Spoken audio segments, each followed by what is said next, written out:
Bob Dylan told us we don't need a weatherman to know which way the wind blows, but what about a bike computer? The Wahoo Elemnt Ace is a new and quite large bike computer with an integrated wind sensor. Despite what Wahoo claims, it's not the first computer to do so, but it is the only bike computer from a major brand on the market now with a wind sensor. Is it any good? Is it useful? Well, I've done a few rides with this and we'll get into that. Let me say that Wahoo hasn't yet gotten over its skis in terms of over-promising or under-delivering what a handlebar-mounted unit can do in terms of measuring and analyzing aerodynamic data. Put another way, it's pretty basic what is going on. It measures ground speed and airspeed and calculates the difference between the two in color-coded graphics. My interest with this is what future developments we could see in terms of software and perhaps even hardware. I've asked Wahoo about that and they're being pretty cagey. I'll give you some of their responses below. Beyond the wind sensor, the new Elemnt Ace has a lot of features that are quite similar to the Garmin Edge 1050. Currently the most robust and most expensive bike computer on the marketplace. The Ace has a little speaker that can talk to you to give turn-by-turn directions in addition to on-screen visual prompts. Left turn ahead. And like most bike computers these days, it has more potential metrics than you or I know what to do with, and you can configure the pages to your liking. The Ace has a touchscreen, which is new for Wahoo, plus 6 buttons. Battery life is acclaimed 30 plus hours. And did I mention it's big? This sucker is nearly 5 inches long, almost 3 inches wide. It has a 3.8 inch screen, corner to corner, which is slightly bigger than the previously biggest Garmin Edge 1050. Comes with a big price tag too, 600 bucks US, 600 euros, and 550 pounds. As I said, I've done a few rides with this Ace, and I'll share my experience here with the wind sensor, the navigation, and the touchscreen. I won't get into a metric by metric comparison with other computers because there's dozens and dozens of them and you can see that information for yourself on the websites as far as what is of interest to you. But I will give some comparisons as far as what's interesting to me on these units and a couple others. Let's dig into the new Wahoo Elemnt Ace.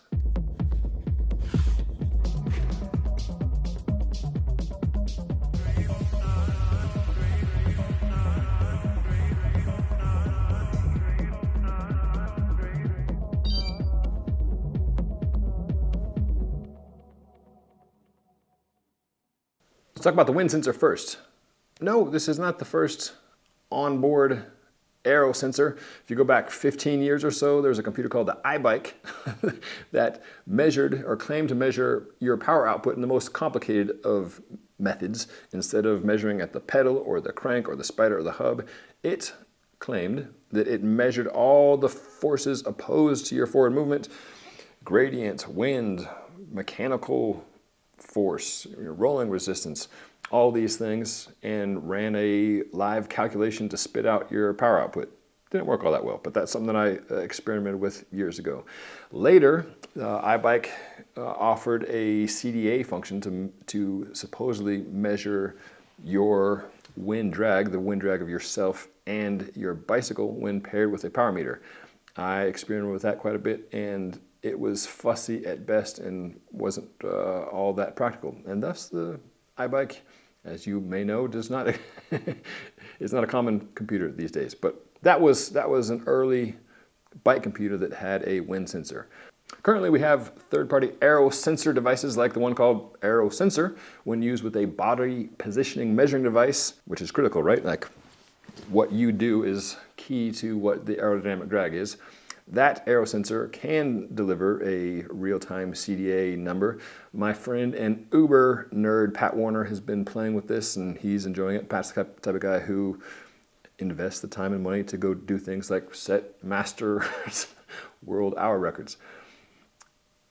However, that aero sensor is not a all-in-all bike computer. It is dedicated specifically to measuring CDA. So slightly different thing, but just for context about what aero sensing devices are out there now. So anyhow, the Ace in its current first iteration does not measure CDA, nor does it claim to. What it does measure is wind speed and compares it to your ground speed. There you get color-coded readouts on screen and then the app afterwards about whether you're riding with a tailwind, which it calls aero boost, whether you're riding with a headwind, which it calls aero drag, or you're riding with a neutral wind or still conditions.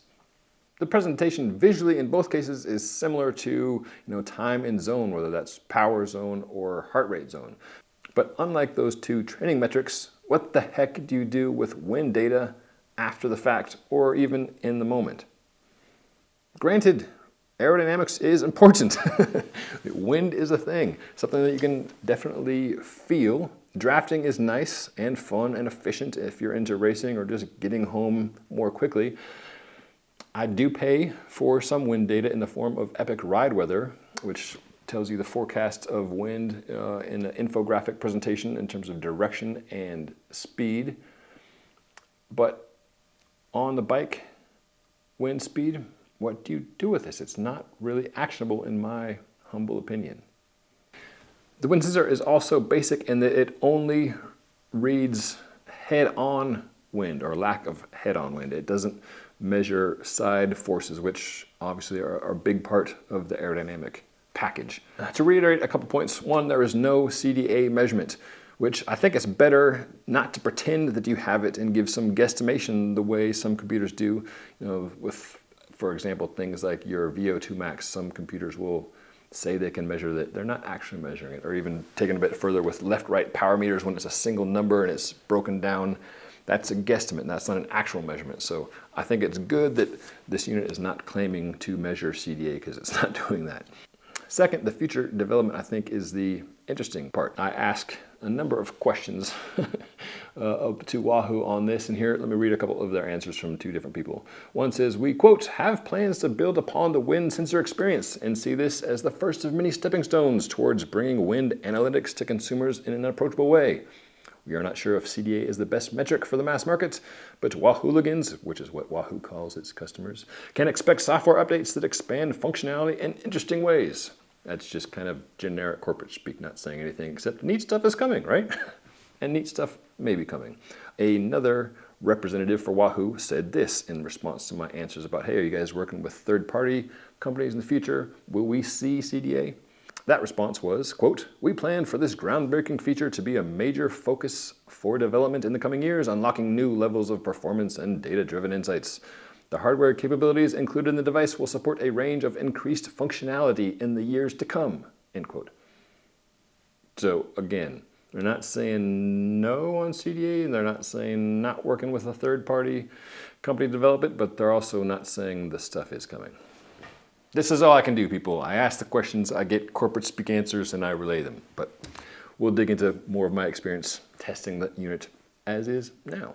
So yes, it's currently quite simple. It just tells you what the wind speed is. Quantification of simple things is not bad, just for the record. For instance, looking at your cadence and looking at your power output. You don't necessarily need to be measuring your cadence all the time, but it can be helpful initially if you start training with power to see the correlation between a low cadence and a high cadence and a middle cadence, and being able to compare that to what you feel, right? Sometimes a very slow cadence can feel like you're pushing a lot of power, but in fact, you're probably not. If you do a higher cadence, you can put a higher output, and that is some knowledge you can gain through basic quantification. So seeing wind speeds quantified in real time on an app could be a helpful thing. That said, I don't know what I would change in my riding or my racing with a wind speed readout on the computer. Like I said, I love drafting, and I'm often trying to find the sweet spot when riding behind one or more riders, but that is done based on feel and visuals, and I'm not staring at my computer to see what the best setup is. So that, I feel like, is a bit of a stretch as far as a performance benefit from a real-time readout. Also, don't crash yourself staring at your computer regardless of what metric you have up on the screen. Bottom line on the wind sensor, it's currently basic, it's novel, and I'm quite interested to see where this goes in the future.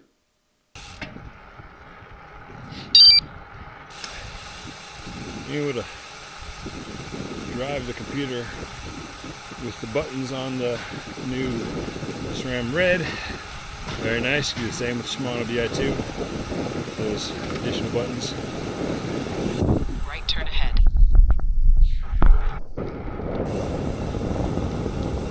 Now let's talk navigation, which is a much more practical thing for more of us, I believe, than the air sensor. Having a touchscreen is a big leap forward for navigation in terms of being able to scroll around and see where you're going, to scroll around and see where you want to go, or just general ease of use. Many of us in the world now have smartphones, right? And we're accustomed to being able to use the touchscreen to zoom in, zoom out, click on the map, and you get closer to that experience here with this Wahoo Elemnt Ace. Also, you can use your smartphone, which has been a feature of Wahoo's computers for a while, to not just configure the thing initially or as you go about your usage of it, but now you can use things like Google Maps and Apple Maps to search where you want to go, send yourself a link or send your buddy a link, and then follow that on your computer, zooming in, zooming out with either the screen or the buttons on the side. Side buttons do two things. On the map screen, you can zoom in, zoom out, which is all fine and good.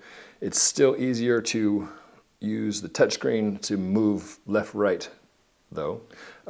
The arrows also on other screens, on the data screens, allow you to see fewer things or more things at a smaller scale, and that's a feature that many folks, including myself, appreciate about the Wahoos. Other new and handy navigation features. While this does not have LEDs like the other two Elements do, it does give you some flashing indication, and you can also get some audio indication when a turn is coming up. Text prompts will pop up with information, and there's a wee little speaker here that can give you audio feedback as far as what is coming up and what you should do. Right turn ahead. Audio can be handy, especially if you're in a dense urban jungle where you need to be looking around and not staring at the computer. Turn left. Nope, turned right. Rerouting. Rerouting. Right turn ahead. Right turn ahead. Audio can also be a little bit annoying if you're intentionally, missing a few turns. You can mute the audio notifications with a few buttons. Also, it's not super loud. Like, you can hear it well enough. Certainly when it's quiet conditions. In a busier city, it can be a bit harder to hear. You can also opt to have elevation at the bottom of the screen, but unlike Garmin's navigation, you can't just minimize or maximize that with a swipe. That is a setting you have to adjust. Computer is huge, but for navigation, that's a positive. I've never heard anyone complain about their screen being too big to see where they're going. When you're doing events or you know roughly where you're going, just having small visual prompts can be adequate. If you're trying to find your way through town, being able to see all the detail or more of the detail can be a helpful thing. So in that regard, big screen equals good. Despite all these new additions, the navigation is still not quite on par with Garmin, which I believe is still the class leader for navigation. Things I love about the Garmin Edge is how easy it is to use even when you're just riding around without a route. For instance, it will give you predictive climbing features, which will give you elevation profiles for upcoming climbs. It gives you alerts for high traffic areas or for sharp corners, both visually, and you can get a little audio feedback on that. Edge 1050, $700. $100 more than this guy. The screen is 3.5 inches, so close but not quite as large. And runtime on this is anywhere from 20 to 60 hours claimed, depending on how many features you're using and how full blast you're going on the brightness. Speaking of brightness, the screen is much brighter and crisper on the Edge than on the Elemnt Ace. That's the same for the Hammerhead Karoo, also brighter and crisper. There's trade-offs for glare a little bit in battery life. Another computer I've been using recently, the Coros Dura. Not a bright screen, probably even a bit dimmer and not as crisp as the Elemnt Ace, but the battery life, thanks to the solar panel, is bonkers. I used it for 5 days at Oregon Trail, and it went from 100% to 97% over 5 days, like riding 3 to 6, 7 hours each day. So, which is best? Well, depends on what your priorities are.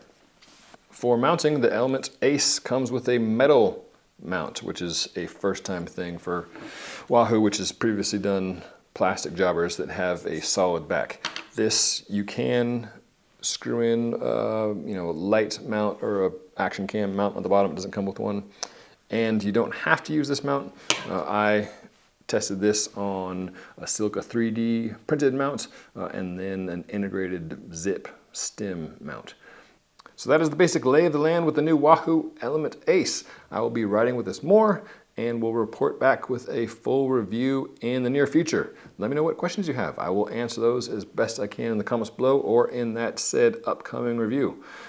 Oh, there's also another feature that the $700 Garmin Edge 1050 has, which is a rather shrill digital bell. Thanks for watching.